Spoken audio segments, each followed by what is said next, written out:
Hello everyone, welcome to the Gyanam Educare tutorials. So today our main motive is to share some basic knowledge about COVID-19 and that should be known to everyone actually. Okay, so before we start, let's go through the topic we are going to discussing about, right? So first is we'll discuss what is corona, from where it is originated, their symptoms, their preventive measurements, their mode of actions, and the medicines or the drugs are available in today's date in the market. So let's start with what is corona. So corona जो है it's not a single virus, ठीक है, ये आपको ध्यान में रखना है. It is a large family of virus that cause illness ranging from common cold to more severe diseases.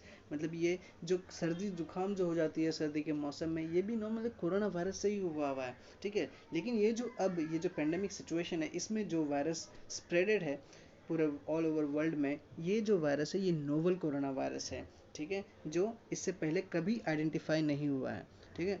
और पेशेंट से जब सैंपल लिया जाता है तो उसको लेबोरेटरी टेस्ट करके भी पता लगाया जाता है कि इसमें कौन से टाइप का वायरस है. मतलब कोरोना वायरस के बहुत सारे स्ट्रेन है, तो ये कौन सा स्ट्रेन उस पेशेंट में प्रेजेंट है वो जानने के लिए लेबोरेटरी टेस्ट किया जाता है.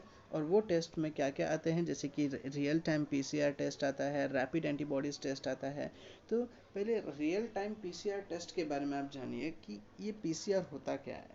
पीसीआर होता है दोस्तों जिसे हम कहते हैं पॉलीमरेज चेन रिएक्शन भी कहते हैं. पॉलीमरेज चेन रिएक्शन होता है क्या, जिसके अंदर हम जेनेटिक मटेरियल जैसे कि डीएनए जो है उस डीएनए को एम्पलीफाई करते हैं. एम्पलीफाई करना मतलब क्या होता है, मल्टीप्लाई करना, उसके बहुत सारे कॉपीज को बनाते हैं. तो रियल टाइम पीसीआर का इस्तेमाल करके जो पेशेंट के अंदर जो सैंपल है उसको उसके आरएनए को एक्सट्रैक्ट करते हैं बाय सेंट्रीफ्यूगेशन, बहुत सारे अलग अलग केमिकल्स का इस्तेमाल करके उसको एक्सट्रैक्ट करते हैं. और उस आरएनए को क्या करते हैं, पहले रिवर्स ट्रांसक्रिप्टेज एंजाइम का हेल्प से उसको कॉम्प्लीमेंट्री डीएनए में कन्वर्ट करते हैं. कॉम्प्लीमेंट्री डीएनए में कन्वर्ट होने के बाद हम पीसीआर में उसे रन करते हैं, ठीक है. और ये पहले कॉम्प्लीमेंट्री डीएनए बनता कैसे है, आपको पहले पता होना चाहिए कि व्हाट इज ट्रांसक्रिप्शन. ट्रांसक्रिप्शन क्या है, जो सी डीएनए से R M R N A बनता है, मतलब आर एन ए बनता है, वो होता है हमारा ट्रांसक्रिप्शन, राइट. तो अगर आर एन ए से हम अगर डीएनए बना रहे हैं तो उसे रिवर्स ट्रांसक्रिप्शन कहते हैं. इसलिए यहाँ पर कौन सा एंजाइम की इस्तेमाल होती है, रिवर्स ट्रांसक्रिप्टेज एंजाइम. और उससे जो डीएनए बनता है उसे कहते हैं कॉम्प्लीमेंट्री डीएनए. ओके. इस रियल टाइम पीसीआर में प्राइमर का भी इस्तेमाल होता है. और प्राइमर क्या होता है, it's a short fragment of A DNA. अब इस प्राइमर को क्या किया जाता है कि उसको बाइंड कराते हैं, और वो उसको ऐसा डिज़ाइन किया गया है कि वो सिर्फ इस कोरोना वायरस के आरएनए या फिर आरएनए से जो सी डीएनए बनाया उसके स्पेसिफिक साइट पर जाकर ही वो बाइंड करेगा. और ठीक है, और वहाँ पर प्रोब को भी अटैच करते हैं कुछ सीक्वेंस की दूरी पर, नेबर में प्रोब भी अटैच करते हैं. और जैसे वो न्यूक्लियोटाइड ऐड होते हैं वहाँ पर पहुँचते हैं तो वो प्रोब क्या हो जाते हैं, टूट जाते हैं. और टूटने की वजह से लाइट एमिट होता है. वो लाइट एमिट क्यों होता है, क्योंकि उस प्रोब को क्या करते हैं, रेडियो एक्टिव लेबल करते हैं, ठीक है. और वो लाइट एमिट की वजह से पता चलता है हमें कि उसके अंदर कोरोना वायरस मतलब पेशेंट का पॉजिटिव टेस्ट कंफर्म हो जाता है. The next is rapid antibodies test.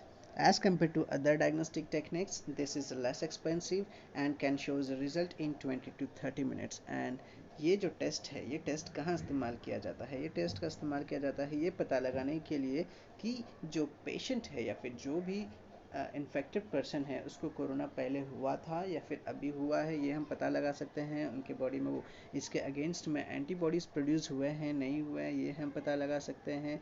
अगर हुए थे तो ये क्या रिकवर हो गया है वो हम पता लगा सकते हैं. इसका सबसे इम्पॉर्टेंट पार्ट यही है. So let's start with their symptoms, and these are the very common symptoms in most of corona family viruses, like cough, fever, shortness of breath, sore throat, ठीक है.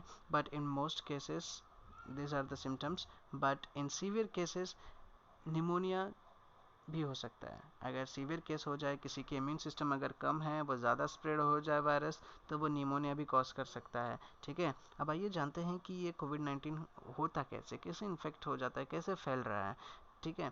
तो देखते हैं कि कैसे होता है कि they come in contact with another person infected with the virus. अगर कोई भी अगर उस पर जाता है जो है तो उससे भी वायरस को इन्फेक्ट हो सकता है, इन्फेक्शन हो सकता है। और समवन इन्फेक्टेड कफ और स्नीज डायरेक्टली टू देम, और कोई भी किसी को भी स्प्रेड कर सकता है डायरेक्टली स्नीज करके, ठीक है।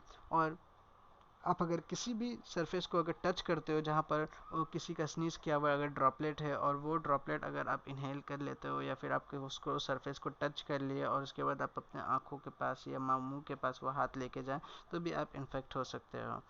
Well now let's start with the prevention methods. So इसको प्रिवेंट कैसे किया जा सकता है? रेगुलर हैंड वॉश से किया जाता है, रेगुलर सैनिटाइजिंग करके किया जा सकता है। ध्यान रखना है खाना खाने से पहले या किसी वर्क प्लेस में किसी भी चीज़ों को हाथ लगाने से पहले और उसके बाद हैंड को वॉश करना बहुत ज़रूरी है। अपने माउथ आइज़ को टच करने से पहले या रब करने से पहले आपको हैंड वॉश करना बहुत ज़रूरी है, और उस इंसान के या उस ह्यूमन के या फिर उसके कांटेक्ट में ना जाए जो ऑलरेडी बीमार है, ठीक है। और आप भी अगर बीमार हो तो आप भी ध्यान रखिए कि आप किसी के पास ना जाए। वेल नाउ अभी हम लोग पढ़ते हैं कि मोड ऑफ एक्शन कैसा है कोविड-19 का, या सार्स कोविड-2 का मोड ऑफ एक्शन कैसा है, और वो रेप्लिकेट कैसे करता है सेल के अंदर और बाकी सेल्स को भी इन्फेक्ट कैसे करता है, वो हम जानेंगे। तो सबसे पहले ये कोविड-19 2 के पास ऐसा कौन सा प्रोटीन है जो हेल्प करता है उस वायरस को बॉडी के अंदर लेके जाने में, और उसका नाम है स्पाइक प्रोटीन। वो जो स्पाइक प्रोटीन जो है वो कहाँ पर प्रेजेंट होता है? उस वायरस के सरफेस पे प्रेजेंट होता है वो, और क्या करता है बॉडी के अंदर जाने के बाद, जैसे वो माउथ से गया या फिर नोज से गया, जाने के बाद वो लंग्स में गया फॉर एग्जांपल, तो लंग्स में जाने के बाद जो सेल है लंग्स में, उनके पास ट्रांस मेम्ब्रेन रिसेप्टर्स है। वो ट्रांस मेम्ब्रेन रिसेप्टर का नाम है ACE2, that is angiotensin converting enzyme 2, और वो ACE2 को बाइंड करता है वो SARS covid 2 with the help of spike protein. और वो बाइंड होने के बाद TMPRSS2 करके एक एंजाइम है जो एक प्रोटीएज एंजाइम जैसा है, वो एंजाइम क्या करता है? हेल्प करता है वायरस को अंदर आने में, ठीक है।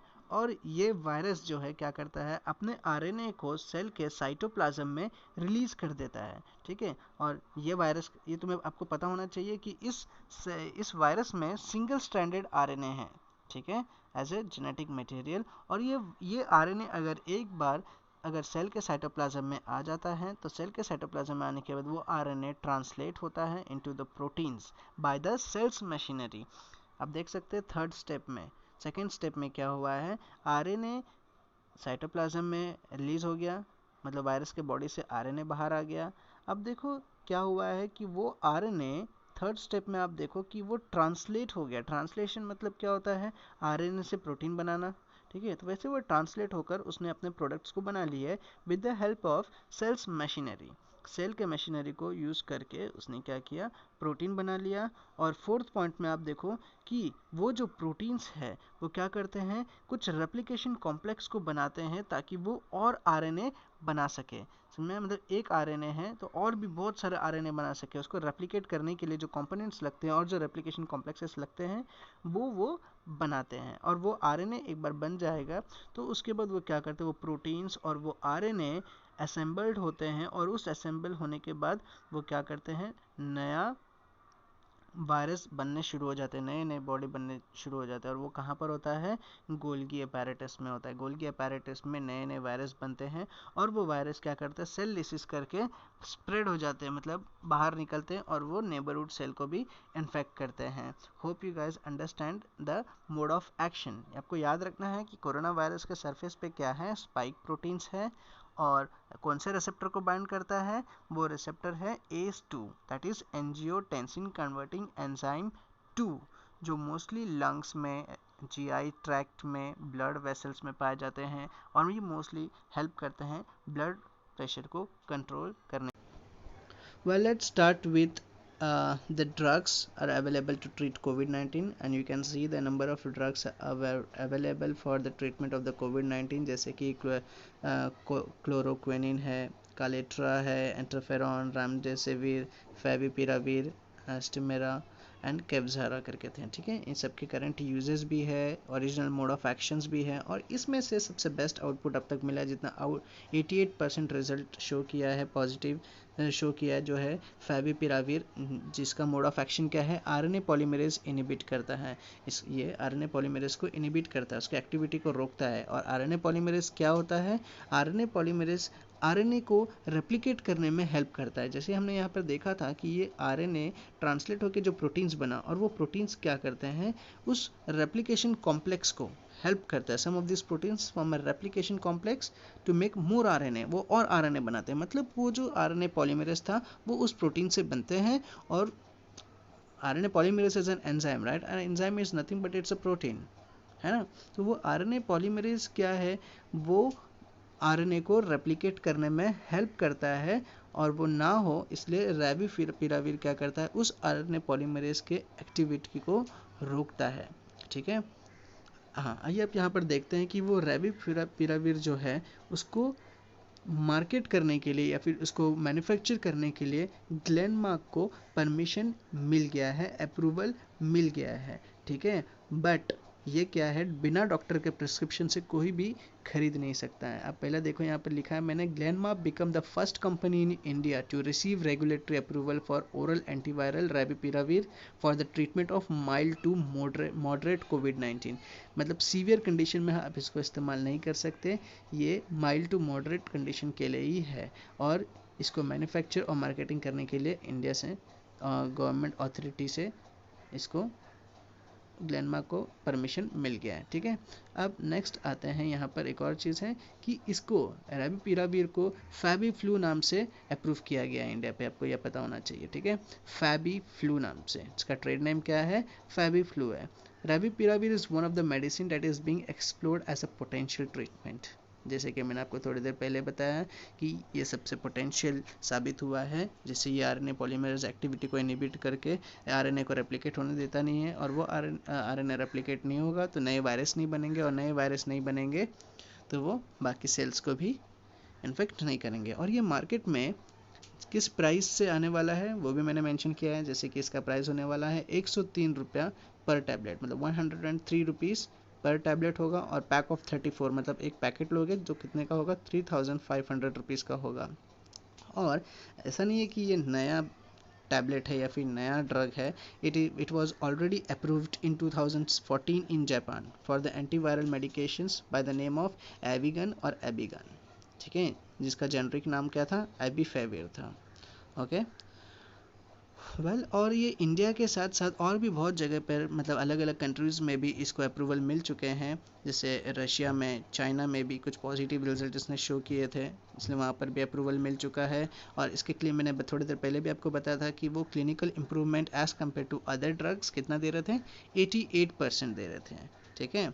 और next, and this drugs can be used in comorbid condition such as diabetes and heart disease. मतलब ऐसा नहीं है कि अगर किसको डायबिटीज़ है और हार्ट डिजीज़ है तो उसको नहीं देना, ऐसा नहीं है, वो भी यूज़ कर सकते हैं इस टैबलेट को, मतलब उसका कोई साइड इफ़ेक्ट उस डिजीज़ पे नहीं पड़ेगा, ऐसा है, ठीक है।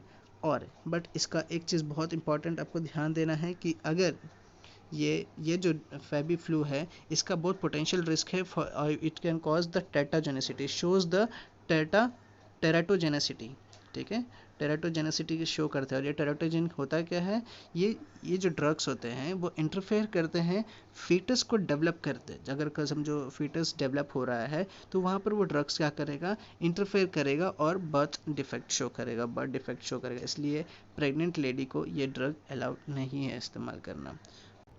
सो अभी देखते हैं इसका मैकेनिज्म ऑफ एक्शन, ये कैसे एक्ट करता है। जैसे मैंने आपको थोड़ी देर पहले बताया कि ये कैसे एक्ट करता है, ये आरएनए पॉलीमरेज की एक्टिविटी को रोकता है। It hinders the activity of the RNA dependent RNA polymerase of SARS-CoV-2 को के आरएनए को बनाने के लिए जो आरएनए पॉलीमरेज चाहिए उसकी एक्टिविटी को रोकता है। And it leads to the blocking of viral replication, और ये जो वायरस क्या होगा, रेप्लिकेट नहीं होगा, and reduces the viral load and severity of the disease. अब ऑब्वियसली अगर ये वायरस का लोड अगर कम होगा तो बाकी सेल्स इन्फेक्ट नहीं होंगे, तो इसका सिविरिटी भी नहीं बढ़ेगा, मतलब ये एक्सट्रीम केस के पास नहीं जा पाएगा। और लेकिन इसका अभी भी पोस्ट सर्विलेंस मार्केटिंग चालू है, ये ट्रायल्स चालू है। Once drug enters the public use, researchers monitor several thousand volunteers to spot side effect on seen in earlier trials to track how well the vaccine works and over extended period of time। मतलब अगर ये drugs एक बार manufacture हो गया है, market में आ गया है, डॉक्टर्स प्रिस्क्राइब कर रहे हैं, तो ये पोस्ट मार्केटिंग सर्वेलेंस भी होगा, जिससे में क्या होगा, अगर कोई भी ड्रग्स लेता है कहीं पे भी उसके डाटा लिए जाएंगे और वो हमेशा ट्रैक करेंगे कि मतलब उसका क्या इफ़ेक्ट हो रहा है, वो वैक्सीन कैसे काम कर रहा है, मतलब वो ड्रग क्या कैसा काम कर रहा है, मतलब ये ट्रायल अभी भी चालू है, उसको हमेशा ट्रैक करेंगे, उस पेशेंट को हमेशा देखेंगे कि उस पर कैसा काम कर रहा है। और एक और चीज़ है, umifenovir also approved by DCGI for the clinical trials of treat कोविड-19। अभी ये फेविपिराविर के जैसा एक और है, मतलब उसके अल्टरनेट में एक और मेडिसिन को अप्रूवल मिल चुका है जिसका नाम है उमीफेनोविर, ठीक है, जिसको DCGI ने अप्रूवल दिया है, that is the central drug standard control organisation, जिसको कोविड-19 को ट्रीट करने के लिए इसी पे अप्रूवल मिल चुका है।